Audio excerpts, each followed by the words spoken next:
Ya, selamat pagi semuanya. Selamat pagi Bu Endarti selaku fasilitator MPKTB dan selamat pagi teman-teman semua. Perkenalkan, nama saya Ahmad Zaki Abdurrahim. Di sini saya akan presentasi hasil PPT dari HG3. Nah, di sini saya ada dengan teman-teman saya, ada Hamda, ada Riko, ada Saluna, ada Sion, ada saya sebagai presentator, dan ada Ilham. Nah, di PPT kali ini saya akan membahas 6 hal. Yang pertama ada pendahuluan, ada teori pokok bahasan, ada poin-poin penting yang ada di topik, ada keterkaitan antara topik dan pokok bahasan, dan ada kesimpulan. Nah, yang pertama ada pendahuluan. Nah, pendahuluannya adalah di dalam bumi ini terdapat banyak komponen yang saling berkesinambungan. Lingkungan dan ekosistem yang tersedia sejatinya harus dijaga dengan baik. Kita sebagai manusia, sebagai makhluk ciptaan Tuhan, yang memiliki tugas besar dalam menjaga dan mengelola alam, sehingga bisa dikatakan manusia sebagai manajer alam. Namun pada kenyataannya, manusia juga memiliki keterbatasan, sehingga pemanfaatan alam belum berjalan dengan maksimal. Sebaliknya, alam di bumi ini, khususnya di Indonesia, semakin rusak akibat ulah manusia tidak bertanggung jawab, mulai dari pembabatan hutan, polusi, pemburuan liar, dan lain sebagainya. Nah, selanjutnya kita masuk ke teori pokok bahasan, yaitu tentang kualitas udara buruk di kota Jakarta yang memicu gangguan kesehatan dan menurunnya kualitas lingkungan. Poin-poin penting. Berikut ada 6 poin penting. Yang pertama adalah pertumbuhan populasi manusia yang semakin meningkat. Yang kedua ada sumber penanggulangan polusi yang buruk. Yang ketiga ada keberadaan zat-zat kimia di atmosfer yang membahayakan kesehatan manusia. Nah, yang keempat ada teori mobil listrik dan pembangkit listrik energi terbarukan. Yang kelima adalah upaya pengelolaan sampah, limbah, dan polusi demi terjaga lingkungan, kualitas lingkungan. Nah, yang keenam adalah upaya pemerintah dalam mencegah polusi udara. Selanjutnya adalah keterkaitan topik dan pokok bahasan. Nah, pertumbuhan populasi manusia yang semakin meningkat. Nah, kenapa ini penting? Karena pertumbuhan populasi itu naiknya sama dengan naiknya dengan polusi udara. Jadi semakin tinggi polusi udara mengakibatkan populasi yang meningkat juga tandanya. Nah, ada cara-cara untuk menurunkan pertumbuhan populasi yang secara tidak langsung menurunkan polusi udara, yaitu adalah meningkatkan usia melahirkan, memberikan tekanan sosial, habis itu juga bisa KB, dan habis itu ada juga dengan mengendalikan kelahiran, seperti menyusulkan pemberian ASI, menerapkan keluarga berencana yang tadi saya sebutkan yaitu KB. Nah, selanjutnya ada sumber-sumber penanggulangan polusi udara yang buruk.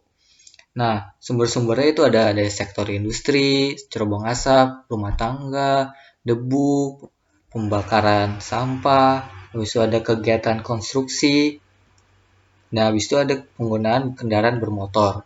Nah, habis itu apa aja sih cara penanggulangannya? Itu bisa dengan menanam pohon, habis itu bisa juga dengan penggunaan kendaraan massal. Habis itu selanjutnya mendorong penggunaan pembangkit tenaga yang terbarukan dan tidak membakar sampah pula.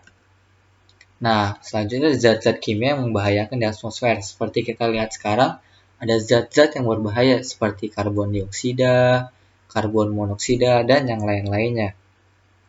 Nah, di sini ada partikulometer 2,5, yaitu ada partikular-partikular yang kecil yang berasal dari luar, seperti dari asap mobil, truk, melibatkan kayu, dan lain-lain. Sedangkan PM10 ada partikel udara yang berkumpulan besar. Nah, ini adalah contoh di mana 1 tahun seperti kenaikan 10 tahun. Seperti contoh ini udara yang baik-baik saja, namun karena tercampur dengan kualitas udara yang buruk, menyebabkan kualitas udara yang buruk juga, jadi menumbuhkan polusi udara. Habis itu ada teori mobil listrik dan pembangkit listrik energi terbarukan. Nah, mobil listrik ini punya beberapa keunggulan, yaitu menurunkan polusi udara, tidak seperti mobil-mobil lainnya. Nah, tetapi jumlah CO2 yang dihasilkan tergantung pada emisi sumber listrik. Jadi kesimpulannya teori mobil listrik tetap dapat mengurangi polusi udara. Berikut adalah sumber-sumber dari persentase.